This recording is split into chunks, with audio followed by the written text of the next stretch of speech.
4 years in the United States of America, we had a president who stood up at press conferences and talked tough about Vladimir Putin, and then Putin invaded Ukraine and destroyed a significant chunk of the country. The path to peace and the path to prosperity is maybe engaging in diplomacy. We tried the pathway of Joe Biden of thumping our chest and pretending that the President of the United States' words mattered more than the President of the United States' actions. What makes America a good country is America engaging in diplomacy. That's what President Trump is doing. Can I ask you? Sure. Yeah? Yeah. Okay. So he occupied our parts, big parts of Ukraine, part of East and Crimea. So he occupied it on 2014. So during a lot of years, so I'm not speaking about just Biden, but those time was Obama, then President Obama, then President Trump, then President Biden, now President Trump, and God bless, now President Trump will stop him.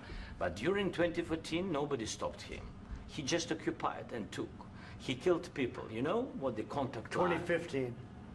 2014. 2014 and 2014. 2014. Yeah. So I was not here. Yeah, but that's exactly right. Yes, but during 2014 till 2022, yeah, the situation the same. The people have been dying on the contact line.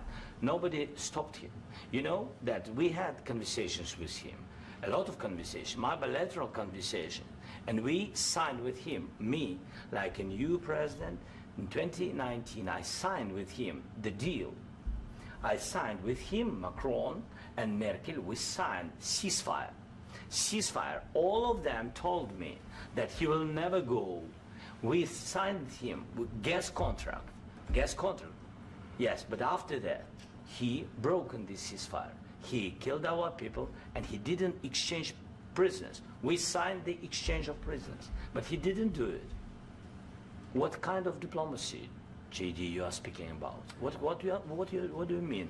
I'm talking about the kind of diplomacy that's going to end the destruction of your country. Yes, but if you Mr. President, with respect, I think it's disrespectful for you to come into the Oval Office and try to litigate this in front of the American media. Right now, you guys are going around and forcing conscripts to the front lines because you have manpower problems. You should be thanking the President for trying to bring an end to this conflict. Have you ever been to Ukraine that you say what problems we have?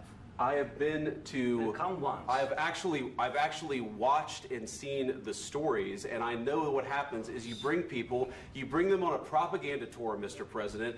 Do you disagree that you've had problems bringing people into your military? And do you think that it's respectful to come to the Oval Office of the United States of America and attack the administration that is trying to prevent the destruction of your country? A lot of questions. Let's start from the beginning. Sure. First of all, during the war, everybody has problems, even you, but you have nice ocean and don't feel now, but you will feel it in the future. God bless. You don't know that. God bless. You God bless. You will not have a war. Don't tell us what we're going to feel. We're trying to solve a problem. Don't tell us what we're going to feel. I'm not telling you. Because you're in no position to dictate that. That's exactly what you're doing. You're in no position to dictate what we're going to feel. We're going to feel very good. You will feel influence. We're going to feel very good and very strong. You will feel influence. You're right now not in a very good position. You've allowed yourself to be in a very bad position, and he happens to be right about it. From the very beginning of the war. You're not in a good position. You don't have the cards right now. With us, you start having cards. Right now, you don't. You're playing cards. You're playing cards. You're gambling with the lives of millions of people. You're gambling with World War III.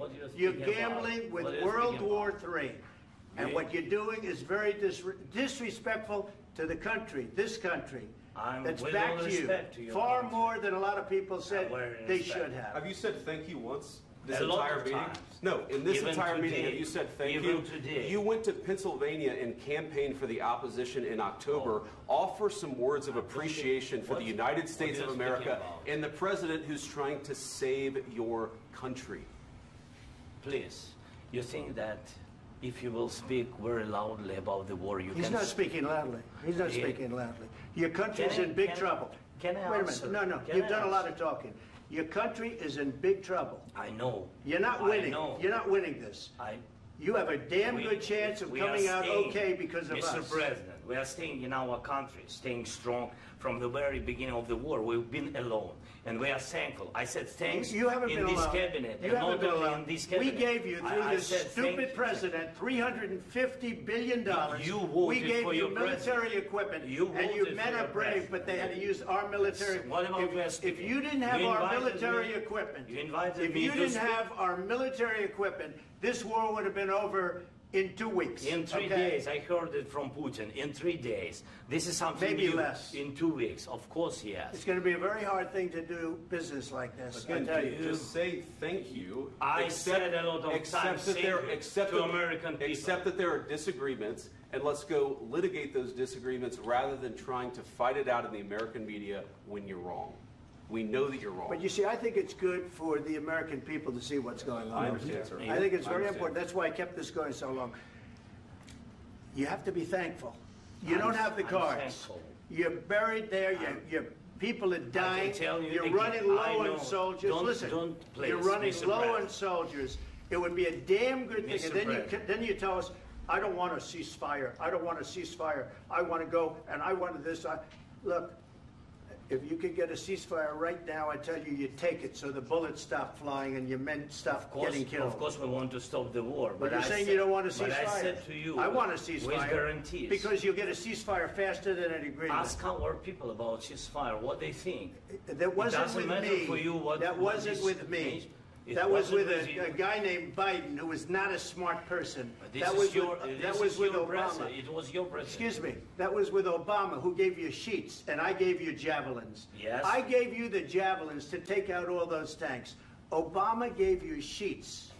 In fact, the statement is, Obama gave sheets and Trump gave javelins. You got to be more thankful, because let me tell you, you don't have the cards. With us, you have the cards. But without us, you don't have any cards.